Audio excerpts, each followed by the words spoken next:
Bonjour à toutes et à tous. Ce soir je vais au Montfort pour voir les eaux noires de Fia Ménard. Et je suis pas en avance. D'ailleurs je viens de publier la vidéo de l'interview que j'ai eu la chance de faire avec Fia Ménard. Elle dit des choses super belles dedans, regardez, c'est juste ici, je vous mets le lien. Elle a un regard sur la création théâtrale qui m'a beaucoup plu. J'ai vu l'après-midi d'un fun à la MC93 il y a quelques jours, j'ai pas fait de vlog dessus parce que j'aurais aimé voir Vortex aussi mais je pouvais pas le voir, j'avais pas le temps. L'après-midi d'un fun c'est le spectacle dans lequel, c'est un spectacle jeune public déjà, et c'est le spectacle dans lequel elle utilise des sacs plastiques qui deviennent des petites poupées grâce à des ventilateurs. C'est hyper poétique, ça dure je pense 45 minutes à peu près, c'est vraiment très court, et en plus ça raconte quelque chose. Enfin, j'avais trouvé ça génial, donc là j'ai hâte de voir sa nouvelle création, et puis en plus on sait maintenant qu'elle est programmée au Festival d'Avignon cet été. Quelle actualité débordante. Allez, à tout à l'heure.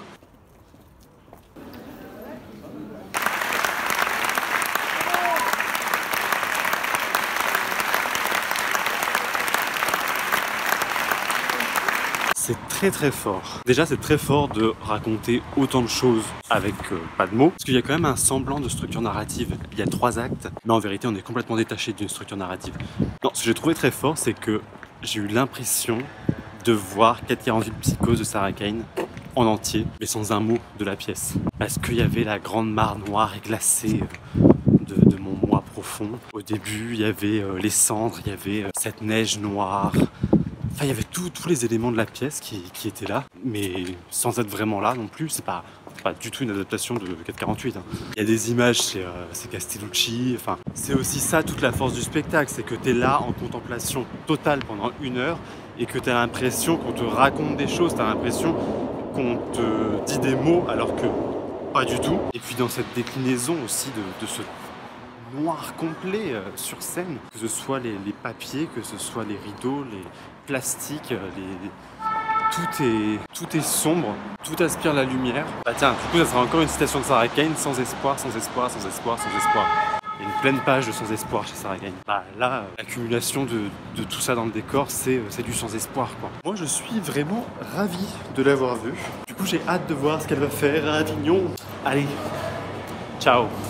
Je vous explique ce qui se passe, c'est que j'avais filmé beaucoup plus que ça, mais comme je fais plusieurs fichiers vidéo, et ben il y a une partie où je n'ai pas appuyé sur le petit bouton rouge enregistrer et où j'ai appuyé juste à la fin, donc en fait on me voit juste ranger mon téléphone dans ma poche qui ne sert absolument à rien, sauf que j'ai tourné cette vidéo il y a quelques jours déjà et que je ne me souviens plus du tout de ce que je disais. Je me souviens quand même que je parlais de son traitement de la femme, sauf que là il est 1h du matin et que... Je me souviens quand même qu'il y avait quelque chose de l'ordre de la renaissance, parce que c'est un personnage, son personnage féminin, qui va beaucoup renaître et c'est marrant.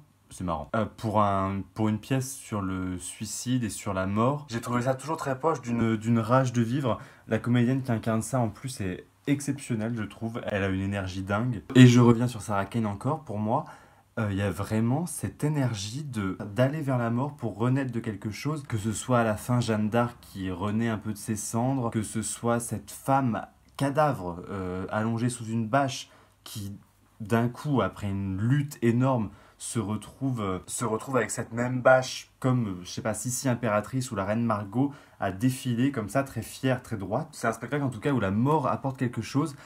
Ça y est, je me souviens de l'autre truc dont je parlais. Oula! Illumination. Dans le spectacle, elle se touche beaucoup les parties génitales, mais dans la façon de se toucher, il y a quelque chose d'assez impulsif. On sent que ça crée quelque chose. Il y a un moment, je me suis dit, mais ça se trouve, c'est ça le sens littéral de hystérie. Hystérie, c'est l'utérus hein, pour l'étymologie. Et si on oublie le sens péjoratif de hystérie, en fait, c'est ça, cette hystérie, elle se la réapproprie, elle en fait quelque chose de créateur. C'est une hystérie qui va lutter pour exister. C'est l'hystérie d'une femme qui est présente, c'est l'hystérie d'une femme qui refuse qu'un homme lui enfile une petite robe avec un petit col Claudine parfait là. Je trouvais ça super beau en fait qu'à chaque fois ça parte du vagin pour aller vers une rage, vers un combat. Voilà, c'était quelques mots en plus sur ce vlog qui était quand même très court si je laissais que ça. Et maintenant, je vais faire attention de bien appuyer sur le bouton enregistrer quand je ferai mes vlogs. Allez, à bientôt.